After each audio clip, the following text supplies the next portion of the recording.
Olá, bom dia para você que nos acompanha ao vivo na manhã desta terça-feira. E hoje o quadro dessa entrevista vai falar sobre alternativas de tratamento para a Covid-19. Para falar desse assunto, a gente convidou o médico pneumologista Pedro Compasso, do Super Doutor Saúde Integrada.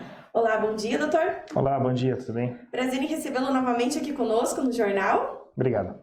Doutor, vamos começar falando então com relação à questão dos medicamentos. Então, uma série de indicações têm sido colocadas aí, em pauta, como o uso da hidroxicloroquina, ivermectina, anita, que têm sido muito comentados nos últimos dias, Todos esses têm sido indicados, comentados como uma forma de prevenção ou tratamento para a Covid-19, mesmo que não tenhamos estudos científicos com relação a isso.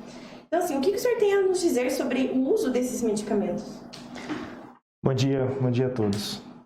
Agradeço a oportunidade de usarmos um veículo de comunicação tão poderoso quanto o seu jornal, nessa forma digital e online, para que as pessoas tenham acesso à informação verídica, à informação confiável. Estamos num momento onde, no meio da pandemia, é muito difícil nós termos estudos que sejam robustos, que sejam eficientes e que sejam confiáveis, para que só após esses estudos nós pudéssemos aplicar as medicações uma vez estudadas e comprovadas. Quando nós vamos lançar um medicamento para tal doença, os laboratórios eles investem em estudos de vida real. O que significa isso? Você ter um grupo substancial de pessoas, milhares de pessoas, com algum critério. Pode ser uma população geral, pode ser pessoas de 20 a 40 anos, podem ser só mulheres, podem ser só negros, podem ser só asiáticos, enfim. Você estabelece o grupo de estudo. Esse grupo de estudo, parte deles recebe a medicação que nós estamos testando, depois de ter sido testada in vitro, em laboratório, e parte deles não recebe remédio nenhum ou recebe o que a gente chama de placebo, que é o remédio de mentirinha. Esse é um estudo de vida real, randomizado e duplo cego. Um paciente não sabe o que o outro está recebendo. E ao final, às vezes de 1 ano, 2 anos, nós estabelecemos quais efeitos esses medicamentos testados eles vão promover nas pessoas. E aí, se os resultados forem favoráveis, ou seja, diminuiu a mortalidade, controlou a doença, melhorou os sintomas, se o resultado for favorável, daí nós podemos aprovar o uso de uma medicação. É absurdo pensarmos em fazer isso no meio da pandemia. Nós não temos nem condições de tempo e nem em condições éticas de submeter a população no meio da doença que aflige a todos, estudos experimentais que sejam feitos no tempo e nas condições técnicas ideais. Os laboratórios e a comunidade científica passam pela possibilidade de estudos in vitro, em laboratório. Esses que você citou e muitos outros, há iniciativas no mundo para testarem a efetividade em laboratório, em nível celular. E aí, os governos, o Ministério da Saúde, os governos estaduais, municipais, eles permitem o ato médico, a liberdade prescritiva, com este ou aquele senão, com esta ou aquela restrição, para que esses medicamentos sejam prescritos. Então, esses todos que você citou, de fato, eles não são provados em vida real, em ensaios clínicos, em estudos científicos verdadeiros, com a população real, eles não têm a sua eficácia comprovada. Muitas vezes na medicina nós emprestamos um medicamento que funciona para uma outra coisa e que apresentou benefício para determinada situação e nós utilizamos ele em outra doença. Isso corriqueiramente é feito. Nós às vezes podemos utilizar um remédio que nos interessa o efeito colateral dele para tratar uma outra enfermidade. Então, quando você fala de usarmos a cloroquina, usarmos a ivermectina, a nitazoxanida, nós utilizamos esses medicamentos, assim como a vitamina D, o zinco, utilizamos esses medicamentos experimentais na prevenção ou no tratamento precoce do coronavírus, eles podem sim ter benefício. O que nós não sabemos é o grau desse benefício. Nós não sabemos se vai afetar positivamente toda a população. Nós não sabemos se a eficiência será como uma medicação que faça com que as pessoas não fiquem mais doentes ou se curem muito rapidamente. Há evidências que determinados grupos respondem a essas terapias. Se isso vale o risco de expor todos os grupos ou não, esse raciocínio é muito difícil de ser feito durante uma pandemia. Porque nossa preocupação é em salvar vidas. Nossa preocupação é fazermos o melhor que nós podemos para poder salvar vidas. Se isso implica em emprestar remédios que são utilizados para outras doenças, se isso implica em usar medicações que são aprovadas apenas in vitro, são provadas a sua eficiência apenas in vitro, em laboratório, isso implica em testar remédios, então sim, na minha opinião, nós temos que fazer. É o melhor que nós podemos fazer. Se cada um faz o melhor que pode para o distanciamento social, para a higiene das mãos, para o uso de máscara, a comunidade científica pode fazer o seu melhor, estudando muito, testando muito e elegendo determinados grupos para determinadas medicações, sejam elas preventivas, sejam elas em tratamento curativo na fase precoce. Doutor, e o senhor já utilizou ou recomendou um desses medicamentos que a gente citou na primeira pergunta aos seus pacientes? Sim, todos eles. Todos eles. Veja, eu não acho muito saudável nós termos qualquer tipo de politização em relação à medicina ou à ciência. É muito difícil quando essas coisas concorrem pela atenção das pessoas. Então, se, por exemplo, determinado presidente apoia a cloroquina e a mídia é contra esse presidente, pronto, virou um problema a cloroquina. Ou determinado infectologista que a mídia apoia, ele fala a respeito de um medicamento e daí o Ministério da Saúde é contra porque esse infectologista ele não é da corrente política do Ministério da Saúde. Isso é um retrocesso, isso é um desserviço. A ciência ela é uma informação pura. A ciência ela é baseada em evidências e, nesse caso, baseada em experimentações. Mas a ciência deve ser respeitada como uma instituição milenar que, desde antes de haver laboratórios, desde antes de haver médicos, já havia o pajé, o curandeiro, aquele que olhava para a lua, aquele que olhava para o sol, pegava uma erva e amassava, e ele viu que funcionou para um, vai funcionar para outro. Então, o que eu quero dizer é, o ato médico ele é inviolável. O ato médico ele define a autonomia desse profissional e a sua capacidade técnica, baseado na ciência, baseado na humanidade, baseado até na sua intuição do que deve prescrever. Então, sim, todos esses medicamentos e muitos outros, eles já foram utilizados e a gente tem feito uso deles em determinadas situações. Outros que você não cita aí, por exemplo, o uso de corticoides, o uso de anticoagulantes, o uso de antivirais, o mesmo antiviral para H1N1 é utilizado também em determinado momento da Covid-19. Então, a experimentação, a capacidade de prescrever é do médico. Não me venha um político ou um gestor público ou alguém que está baseado apenas em correntes políticas criar um protocolo porque vai atender essa ou aquela especulação das massas ou das correntes políticas, econômicas. Isso está errado.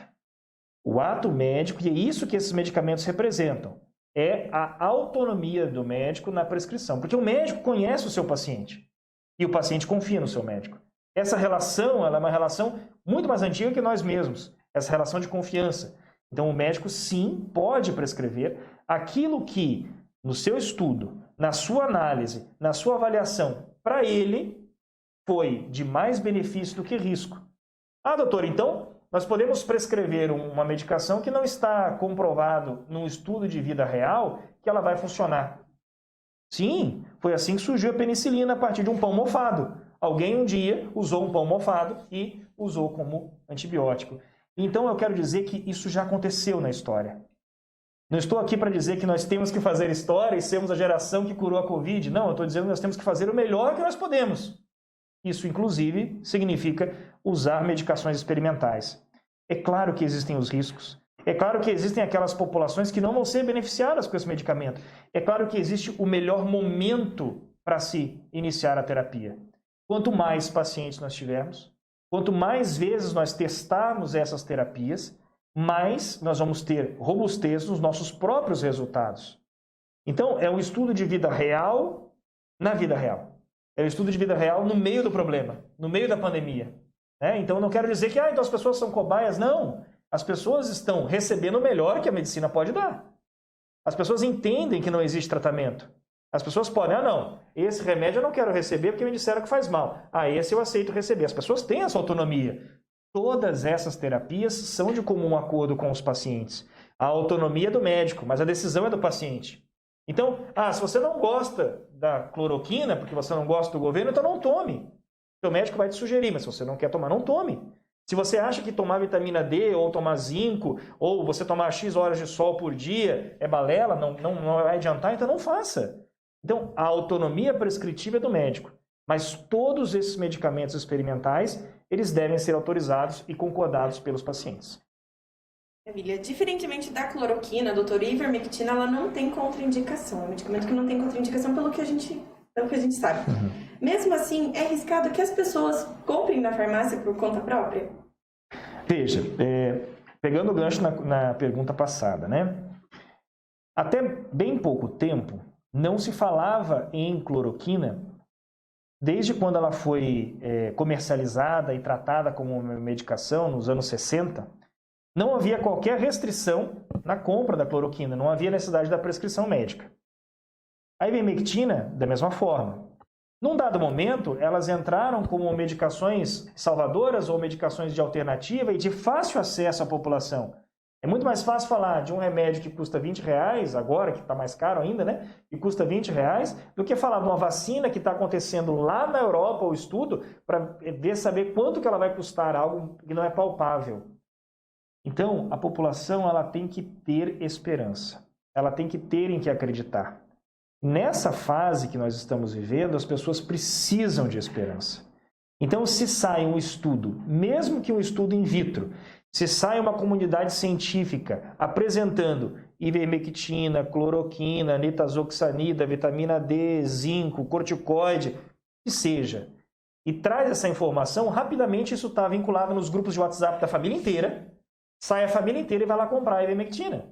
Alguém leu isso no Facebook, no Instagram, viu lá, não, quem está falando é o doutor tal, quem está falando é o presidente da OMS, quem está falando é o Albert Einstein, é o Hospital Bom Jesus em Ponta Grossa.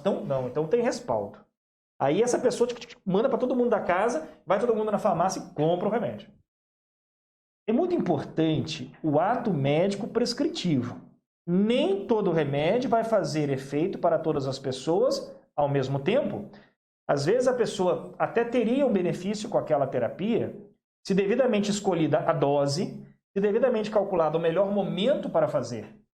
Então, o fato da ivermectina, em alguma circunstância, ter provado in vitro que diminui a replicação viral e, por isso, entrar como uma alternativa, seja preventiva ou seja no tratamento precoce, não faz dela um remédio de livre escolha da população para ir lá comprar e tomar. É jogar dinheiro fora. Porque você corre o grande risco de tomar na dose errada, quantidade de dias errados e na fase errada da doença. E daí não tem efeito nenhum. E ainda criar uma falsa sensação de segurança. Putz, agora eu tomei a ivermectina, eu estou livre do coronavírus. Não é verdade. Eu acho que os efeitos, eles se somam. Você tem efeitos sociais, você tem efeitos sanitários, você tem efeitos, inclusive, das gestões públicas, quanto a fluxo, rota de ônibus, bar que fecha, restaurante que abre, praça que fecha. Tudo isso se soma. A população cria a consciência que ela usa máscara, que ela usa álcool, que ela não se toca mais, que ela dá distanciamento social. A comunidade científica traz alternativas de terapias tradicionais e inovadoras. Então, tudo isso se soma. A soma desses efeitos é que pode levar ao benefício. Nunca a população pode criar o efeito massa para as coisas. Tipo rebanho, né? Então, a cloroquina, vamos lá todo mundo lá e acaba com a cloroquina. A ivermectina serve. Vamos todo mundo lá e compra a ivermectina e acaba a ivermectina na farmácia. E aí as pessoas ou estocam, ou tomam de forma errada, no dia errado, sem indicação, fora da necessidade terapêutica, joga dinheiro fora, tem contato com uma medicação que, mesmo sem efeitos colaterais, é um medicamento e pode, naquele indivíduo, causar algum tipo de efeito colateral indesejável. Você considera que todo medicamento ele tem um princípio bioquímico e esse princípio bioquímico ele é desconhecido ou, pelo menos, não averiguado quando a população toma ele indiscriminadamente. Com 2, 3 perguntas, o médico é capaz de saber se você pode ou não pode tomar tal remédio. Baseado no seu histórico, baseado em patologias que você já tenha, em outros tratamentos que você faça. Às vezes existe a interação medicamentosa. A ivermectina não faz mal para você, mas para um outro paciente que está usando um outro remédio para determinada doença, ele não pode tomar ivermectina. Entende? Então, assim, em linhas gerais não faz mal, mas para determinado paciente vai fazer mal. O que acontece é que o efeito colateral da cloroquina ficou muito na mídia em razão da politização que nós citamos. Parece que a cloroquina ela faz tão mal que ela é um veneno, porque politizou a estratégia da cloroquina demais. E aí, então, todo mundo agora tem efeito cardíaco da cloroquina, daí não pode tomar. Todo mundo tem efeito hepático da cloroquina, não pode tomar. Mas as pessoas bebem até cair no churrasco no final de semana e estão preocupadas com o fígado delas por causa da cloroquina. As pessoas tomam remédio para dormir, remédio para emagrecer, remédio que não tem prescrição médica, anabolizantes, e estão preocupados com a arritmia da cloroquina.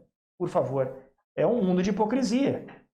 É claro que o efeito colateral deve ser avaliado pelo médico que prescreve.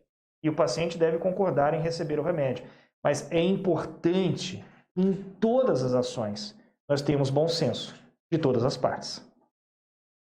Doutor, agora informações que tivemos aqui, laboratórios tiveram um aumento de 300% na venda da ivermectina, né? Aumento de vendas em todo o país. Em Ponta Grossa, por exemplo, algumas farmácias que nós ligamos e pesquisamos também estavam com essa falta do medicamento e sem previsão de chegada. O senhor acredita que o uso desse medicamento pode causar, até o senhor comentou na resposta anterior, um efeito psicológico nas pessoas de falsa segurança, em que, a partir do momento que toma esse medicamento, deixa de tomar essas precauções que já têm sido tomadas, como o uso de máscaras e aglomerações? Eu percebo que, na fase da doença que nós estamos vivendo, eu quero crer que isso não é mais cabível, não é mais possível. No começo, onde o coronavírus ele estava ainda ensaiando as condições, tudo parecia muito salvador. Então, no começo, tudo que se iniciava parecia a solução do problema e aquilo as pessoas acreditavam e faziam uso e achavam que aquilo ali era realmente o único caminho. Hoje está mais que provado que distanciamento social, rodízio de mercados e comércio, usar máscara, isso não protege as pessoas totalmente da Covid-19. Tomar ivermectina, nitazoxanida ou cloroquina também não vai proteger. A gente não vai conseguir um efeito de proteção total com nenhuma dessas alternativas se a gente considerá-las isoladamente. E na impressão que eu tenho, na minha vivência diária com muitos pacientes, sejam eles no consultório, sejam eles internados, sejam eles no ambulatório, nós percebemos que as pessoas estão adquirindo essa consciência. Ela toma, mas ela usa máscara. Ela toma, mas ela passa álcool na mão, ela passa álcool nas sacolas do mercado, vai uma pessoa só no mercado, quer dizer, as pessoas têm essa consciência. As exceções eu não estou me referindo, porque exceção é aquela pessoa que não faz nenhum ato coletivo, não faz nenhum ato de bom senso, a essa pessoa nem o melhor dos meus argumentos penetra. Então, a pessoa que lida com essa situação com ignorância, em vez de lidar com bom senso, a pessoa que lida com essa situação sem a devida inteligência, sem a devida análise crítica, sem o devido respeito ao seu semelhante, a consciência coletiva, para essa eu não tenho nem o que dizer, porque essa pessoa não vai penetrar nela o melhor dos meus argumentos. Mas ao ser humano consciente, que entende que as nossas ações elas se somam, a essas pessoas eu percebo que a cloroquina, a ivermectina, as vitaminas, a nitazoxanida, elas não estão entendendo que isso vai salvar a pátria e não vai precisar de nenhuma medida. É apenas mais uma medida. É apenas mais uma medida para que passamos por isso, para que sejamos capazes de passar por essa situação e sobreviver a isso tudo. A grande maioria das pessoas não vai ficar doente. A grande maioria das pessoas não vai desenvolver formas graves. Isso é um fato. A doença ela tem alta transmissibilidade, mas ela tem baixa mortalidade. Nós estamos falando da população de Ponta Grossa de 400 mil pessoas que existem em Ponta Grossa. Então, se nós falarmos de 1% da população que desenvolva forma grave, que tem risco de morrer, arredondando os números, nós estamos falando de 4 mil pessoas. Não que as 4 mil pessoas vão ficar doentes ao mesmo tempo, mas ao longo dos meses, 4 mil pessoas ficam doentes, internam nos hospitais, numa internação prolongada, e nós temos nem de longe essa quantidade de leitos. Então, a doença em si, ela tem sim uma baixa mortalidade, essa é uma verdade. Ela tem uma alta taxa de transmissão, mas ela tem uma baixa mortalidade. Só que nós, mesmo com 1% de chance das pessoas fazerem formas graves e terem alta mortalidade, nós não somos capazes de gerenciar esse ônus que a doença está nos impondo. Não somos. Não existe essa quantidade de leitos hospitalares, não existe essa quantidade de leitos de terapia intensiva, nem aqui em nenhum lugar no mundo. Se considera a população de São Paulo, 1% de São Paulo, são muito mais leitos, claro. Então não existe. Então, a nosso principal ônus, a nossa principal preocupação é com quem está com o risco de morrer. Hoje, eu tenho pacientes que internam no hospital com diagnóstico confirmado da Covid, estão recebendo tratamento hospitalar.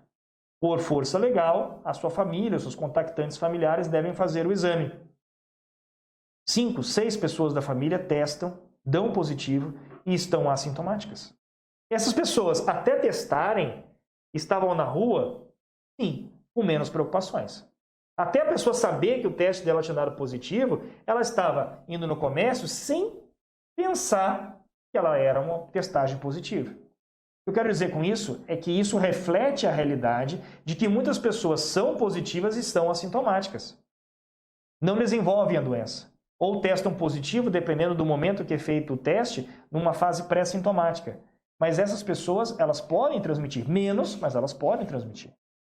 Então, não devemos colocar toda a nossa esperança em medidas milagrosas.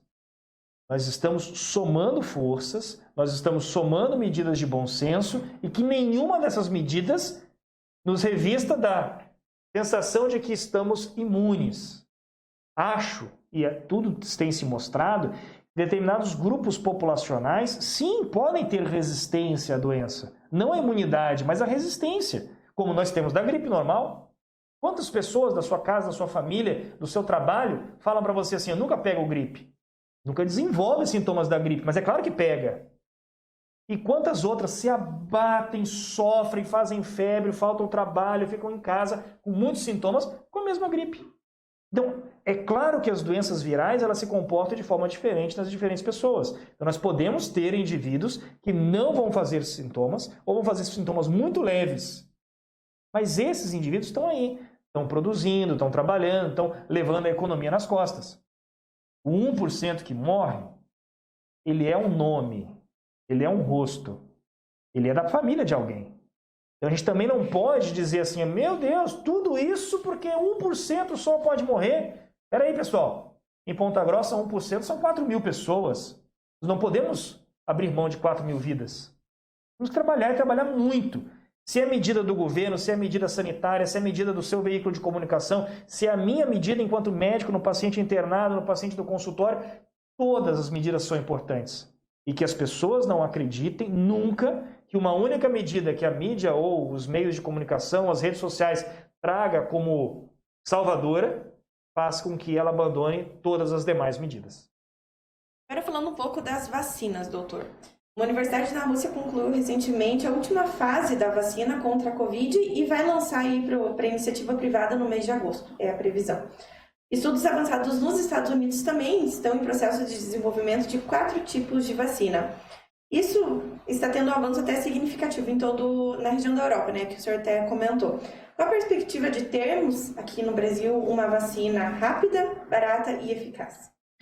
Veja, no Brasil a gente não pode falar em vacina se nós falarmos apenas em iniciativa privada. A grande maioria da população não terá acesso à vacina se nós falarmos de imunização de forma privada. Hoje, você tem a opção de tomar a vacina da gripe de acordo com a tua faixa etária, de acordo com a tua estratificação de risco, de acordo com o calendário do governo, você vai lá na unidade de saúde ou nos postos de vacinação e toma a sua vacina da gripe. No mesmo momento, você pode ir numa clínica particular e tomar a vacina. Em teoria, as duas vacinas têm a mesma eficiência e a pessoa escolhe onde tomar. A vacina particular ela tem um pouquinho a mais de proteção com um outro vírus, uma mutação, mas, a grosso modo, nós conseguimos controlar as doenças quando a vacinação é em massa. Nós não erradicaremos o coronavírus. Nós não erradicamos a gripe. Todo ano as pessoas tomam vacina da gripe porque o vírus sofre mutação. O que foi vacinado no ano anterior não vai valer para o ano seguinte. A imunização ela não é permanente, pelo menos para esses tipos de vírus respiratórios. Nós temos vacinas no calendário vacinal da população, que você sabe que a pessoa toma uma vez na vida, toma a cada 10 anos, mas é outra análise, não caberia a gente fazer essa comparação imunológica agora. O que nós temos de forma experimental sendo feito no mundo inteiro pode sim trazer uma alternativa, só que, repito, nós não devemos criar problema onde não tem. Nunca se resolve uma crise com outra crise. Nunca se resolve um problema criando outro problema. Eu quero dizer com isso assim, se houver a politização da vacina, se da solução criarem um problema, muita gente não vai tomar vacina. Dependendo da campanha publicitária ou política que for feita para determinada vacina, mesmo que ela seja boa, as pessoas não vão tomar. Porque elas vão acreditar, a nossa vacina aí, o chinês que fez, está fazendo para matar a população. Essa vacina aí, ela é água com açúcar, é o governo fazendo de conta que está vacinando. E pronto, a pessoa não sai de casa e não vai vacinar. Então, é muito mais complexo a teoria da vacinação. A gente precisa ter um estudo confiável de que está sendo desenvolvido de uma forma eficiente, e é claro que as grandes instituições científicas vão fazer vacinas pensando na imunidade, claro, vão fazer vacinas com o objetivo de proteger as pessoas, a gente acredita nisso e dá esse voto de confiança às instituições científicas. Entretanto, como isso vai ser apresentado à população? Como isso vai ser distribuído? Se for da iniciativa privada, uma pequeníssima parcela vai ter acesso para poder comprar a vacina. Porque você imagina quanto foi gasto no laboratório para desenvolver a vacina. Eles teriam a patente dessa vacina e precisarão vender isso. Então, é claro que é uma instituição financeira, é um mercado da saúde. Agora, se determinado governo produzir por suas instituições públicas a vacina, ou mesmo o governo comprar a vacina da instituição privada, da instituição científica privada, e distribuir de graça para a população. Isso melhora e muito a chance da maior abrangência do efeito da vacina. Mas, repito, é importante que as pessoas entendam e sejam devidamente apresentadas a elas a vacina.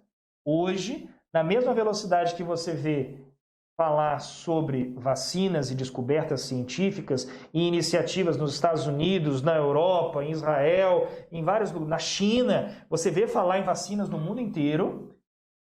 Logo embaixo você vê a notícia. Vacina criada para matar a população. Vacina em testes para tornar a população estéril. Vacina é uma arma da China para poder atingir a população e ter um benefício econômico. Isso é um desserviço. Nós precisamos juntar forças, o mundo precisa direcionar a sua energia, o seu dinheiro, a sua mentalidade para salvar as pessoas. E para melhor distribuir e facilitar o acesso a essa descoberta às pessoas. A vacina não vai trazer a erradicação, mas sim trará a imunidade, seja por um ano, mas a vacina trará a imunidade necessária para que a população sobreviva a essa condição e se adapte. Hoje, nós temos doenças que têm tratamento e que matam muito mais do que a coronavírus, mas tem tratamento. Nós temos a tuberculose, que é a doença que mais mata no mundo. E ninguém fala tuberculose no meio da pandemia do coronavírus. Por quê? Porque tem tratamento. O acesso ao tratamento da tuberculose é universal. As pessoas morrem de tuberculose no mundo e é a doença campeã do número de mortes. Mas ela tem tratamento. O que tem que ter é o acesso a esse tratamento. Mas a Covid não tem tratamento. Não tem vacina. Então, ela ainda nos pega desprevenido e ainda nos faz ser frágeis mediante esse problema. Então, precisamos investir em vacina. Mas precisamos também investir em mentalidade, em bom senso, em mídia positiva para aquelas vacinas que sejam confiáveis, para aquelas vacinas que sejam idôneas. Sejam elas vacinas de oferta pública, sejam vacinas do serviço privado, mas o que importa numa campanha de vacinação é a vacinação em massa. Ter a vacina, que só 5% das pessoas do mundo têm o dinheiro para comprar, não resolve o problema da pandemia. Ela imuniza aquele que tomou. A vacina é uma política pública.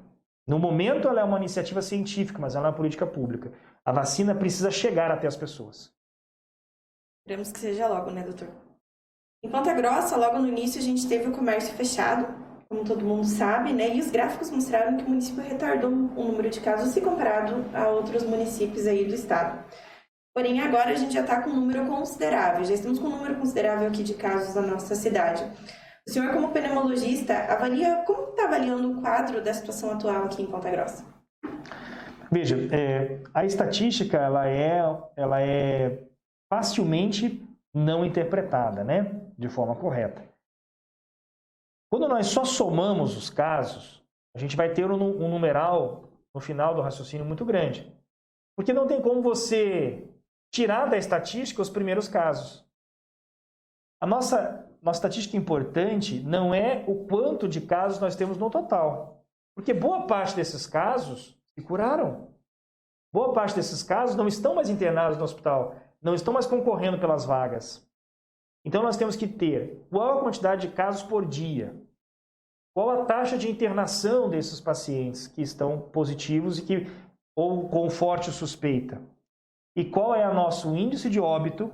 Em Ponta Grossa é muito pequeno, comparado a qualquer cidade desse porte. O índice de óbito por coronavírus ou suspeito de coronavírus em Ponta Grossa é muito pequeno. E nós temos que considerar também o percentual de pacientes que se recuperam e que efetivamente vão para casa. Alguns desses pacientes que internam, eles internam com suspeita e depois eles negativam, são casos descartados. Então, a nossa cidade ela teve alguns grandes benefícios, ao meu ver. Eu não sou um gestor público, eu não sou nem médico sanitarista para poder entender desses fluxos com tanta propriedade, mas sou médico.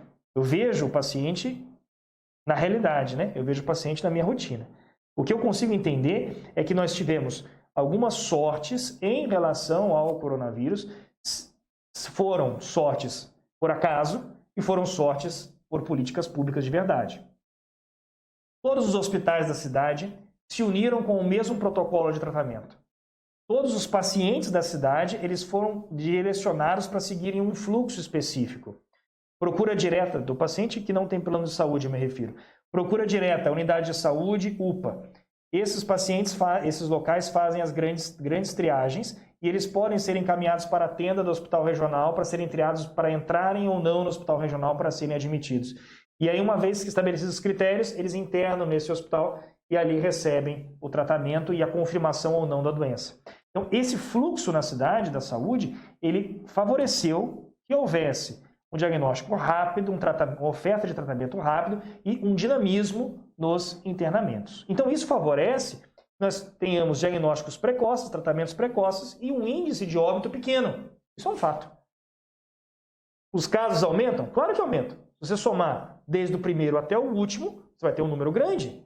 Mas esse primeiro já está em casa. Esse primeiro já está trabalhando, esse primeiro já voltou à sua vida normal. Quantos casos por dia nós temos em Ponta Grossa? Quantos óbitos nós temos ao longo desse tempo? Não que eu esteja querendo minimizar o problema, de forma alguma. Não estou querendo dizer assim, não morre muita gente em Ponta Grossa e por isso está tudo bem. Não. Não é isso que eu estou dizendo. Estou dizendo que os casos aumentam e, pessoal, vão aumentar mesmo. Não tem cura. A cada dia vai aumentar. Se você comparar com caso 0, com caso 1, a cada dia vai estar maior. O que nós temos que ter é consistência nas medidas de controle. Primeira medida, e a mais importante, evitar que eu pegue de você, você pegue de mim. Então, a gente criou uma forma de eu não ter contato com as suas gotículas respiratórias, não ter contato com a sua mão, não ter contato com a sua respiração, com a sua tosse, com o seu espirro. Onde você pegou, eu passei álcool na mão, beleza. Então, eu estou criando medidas onde a transmissão não existe. Isso impacta lá no final no número de casos. Claro que, mesmo com isso, os casos estão aumentando. Então, nós sabemos que usar máscara não deixa ninguém imune. Usar álcool gel não deixa ninguém imune. Distanciamento social não deixa ninguém imune. Mas diminui a taxa de transmissão, o que impacta no final no número de casos. Infelizmente, nós temos uma capacidade limitada de recursos para atender as pessoas que internam. Isso é um fato. Por mais que o governo do estado tenha favorecido a abertura de novos leitos de UTI, novos leitos de enfermaria, por mais que o hospital regional e os serviços públicos e os hospitais privados, cada qual tenha aumentado a sua oferta de trabalho para combater o coronavírus, todos esses lugares, eles têm uma capacidade.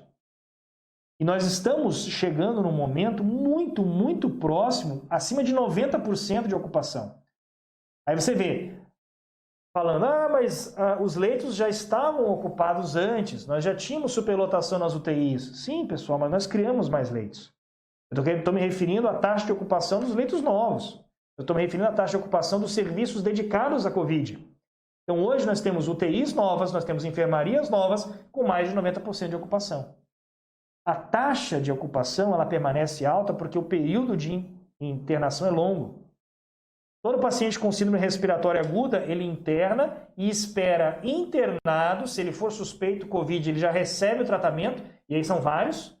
A gente está falando de antibiótico, está falando de cloroquina, está falando de ivermectina, de corticoide, de anticoagulação, de oxigênio, de ventilação mecânica, e daí é uma outra live, um outro dia, se a gente for falar de tratamentos hospitalares para a COVID. Mas cada paciente recebe o tratamento de acordo com a sua condição.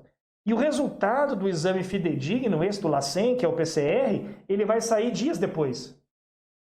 Esse paciente já recebeu o recurso, já se investiu nele tempo e recurso financeiro para que ele melhorasse, e às vezes o resultado sai 5 dias depois e o resultado do paciente é negativo.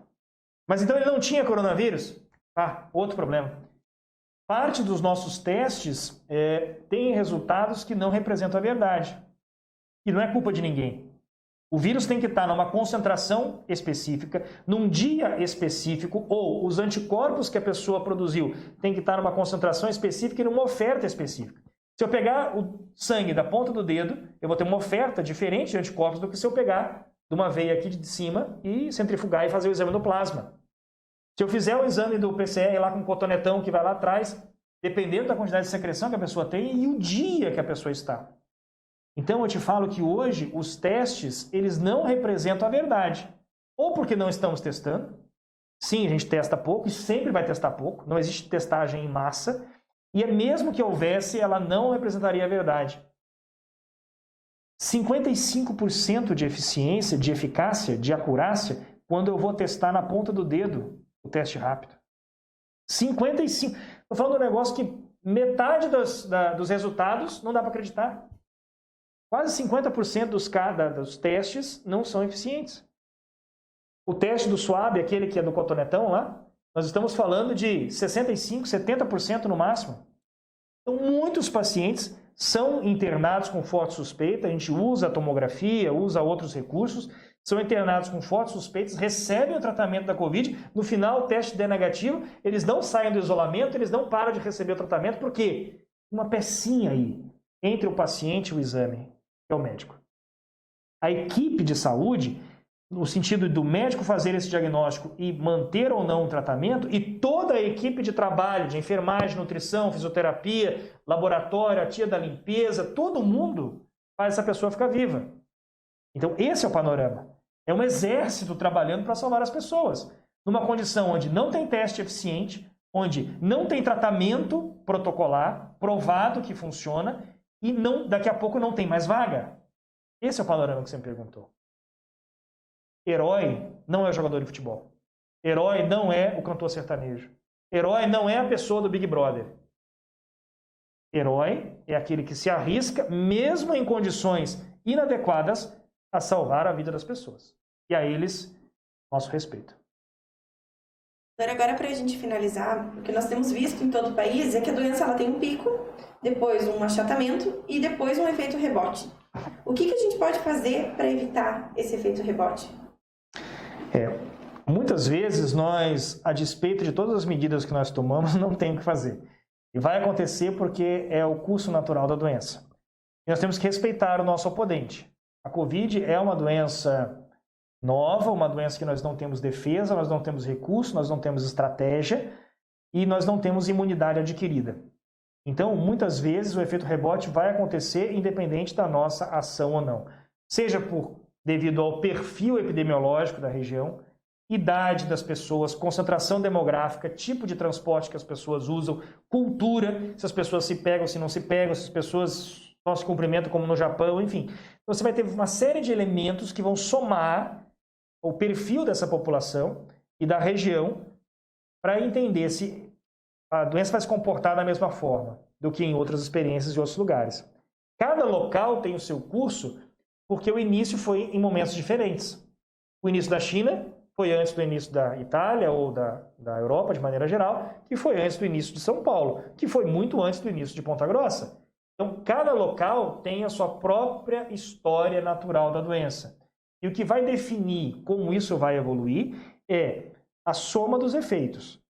A qualificação da população, como a população se comporta, como é a sua cultura, qual é a sua idade, qual é o meio de transporte que ela usa, como ela se concentra, como é o comércio da cidade. No lugar que as pessoas andam de metrô é diferente do lugar que as pessoas andam de bicicleta. No lugar que as pessoas vão trabalhar empilhadas no ônibus é diferente do lugar que as pessoas vão trabalhar a pé. Então, é claro que isso influencia. Se culturalmente a população já é acostumada a usar máscara, para elas é muito mais fácil passar por essa situação. As crianças, desde cedo, elas usam máscara e se higienizam com álcool gel, elas não trocam a máscara dela com a do amiguinho, elas usam face shield para ir para a escola. Essas crianças, essa geração vai estar melhor protegida desse efeito rebote ou dessa segunda onda, porque é cultural. Então os efeitos, eles se somam. Não existe uma fórmula mágica. Não vou te contar isso porque não existe. E se eu existisse, quem descobriu falaria para os demais e todos os lugares, a partir daquele ponto, não teriam efeito rebote. Ou o que a gente percebe, cada local está vivendo a sua onda, está vivendo a sua história natural, com isso que você falou, um momento onde os casos vão subindo, chega uma hora que tem um pico, tem uma depressão e dali a pouco tem uma segunda onda ou um efeito rebote. Todos vivem. Se houvesse uma fórmula mágica, à medida que essa fórmula mágica fosse descoberta, dali para frente os demais locais não viveriam com isso. Mas a fórmula não serve para todos os lugares. Não serve. Porque a população é diferente, a cultura é diferente, os meios de proteção são diferentes. Então, o que nós temos que fazer é o melhor que nós podemos. Não existe fórmula realmente para evitar que isso aconteça. E antes da gente encerrar a nossa entrevista, o senhor gostaria de acrescentar mais alguma coisa? Bom, eu queria que a população que está acompanhando, ela entendesse que nas diferentes fases da doença, ela deve ter diferentes comportamentos, mas nunca deixar de ter respeito, deixar de ter solidariedade. Há pessoas que passam por essa situação com medo e elas podem não trabalhar. Há pessoas que passam com medo, mas elas têm que trabalhar. Então não dá para crucificar a pessoa que precisa defender o seu emprego. A pessoa está na rua, ela precisa vender, ela precisa trabalhar, ela precisa prover o sustento da sua família. Se o funcionário público pode ficar em casa, se o funcionário de uma empresa pode fazer home office, ele tem um tipo de medo, de não ficar doente. O funcionário do mercado, o funcionário do posto de gasolina, a pessoa que faz parte de serviços essenciais, não tem como um lixeiro fazer home office. Ou o vendedor, ou o que trabalha por comissão, ou o dono do comércio, ou o dono da vendinha, ou o dono do quiosquinho de cachorro-quente. Se essa pessoa não sair na rua e não trabalhar, a família dele não come. Talvez os R$600 de ajuda do governo seja bom, mas não seja suficiente para a necessidade que ele precisa, ou, por algum motivo, o cadastro dele não tenha dado certo. Então, as pessoas, elas precisam ter autocuidado. Elas precisam ter consciência de que elas façam o melhor que elas podem para se proteger e proteger o seu semelhante. Mas essa consciência passa pelo respeito, de entender que a realidade do outro é diferente da sua. Passa também pelo respeito de não fazer festa, de não ir para o mercado gastar os seus R$600 comprando carne e cerveja. Passa pela consciência de que você deve fazer o melhor dos seus esforços mantendo o respeito às demais pessoas. Se a tua família não tem um paciente com grupo de risco, na família do teu vizinho tem um senhorzinho que não pode sair na rua. Se ele pegar coronavírus, ele tem tão baixa imunidade que ele morre. Então a gente precisa ter esse respeito. A fase da consciência, ela passa pelo respeito. Claro que as pessoas vão precisar passar pela força de fazer o melhor que elas podem, continuar trabalhando, se reinventar, fazer home office, buscar outras alternativas de renda, porque as contas batem na porta de todo mundo. As pessoas vão ter força. Tirar não sei de onde, mas elas têm que ter força. Se não tiver força, elas não sobrevivem. Se elas se entregarem, elas não sobrevivem. E por último, as pessoas têm que ter esperança. Elas têm que acreditar. É por isso que eu entendo que a gente deve testar a ivermectina, deve testar a cloroquina, deve considerar a vitamina, deve considerar tudo que venha com algum embasamento científico experimental. Que nós precisamos ter em que acreditar. Nós não temos mais nada, nós não temos nada consistente, nós não temos alguém que nos diga isso vai acabar daqui a um mês e o número de óbitos vai terminar em X. Ninguém nos diz isso. Ninguém nos dá essa informação. Então, o que nós precisamos ter é esperança. É em termos em que acreditar, é termos em que nos agarrar para esperarmos que dias melhores cheguem. Agradece mais uma vez sua participação aqui conosco. Essa foi a entrevista do médico pneumologista Pedro Compasso. Caso você tenha chegado agora ou caso você queira assistir novamente, ela estará disponível no nosso canal do YouTube, no site do DC ou no Facebook.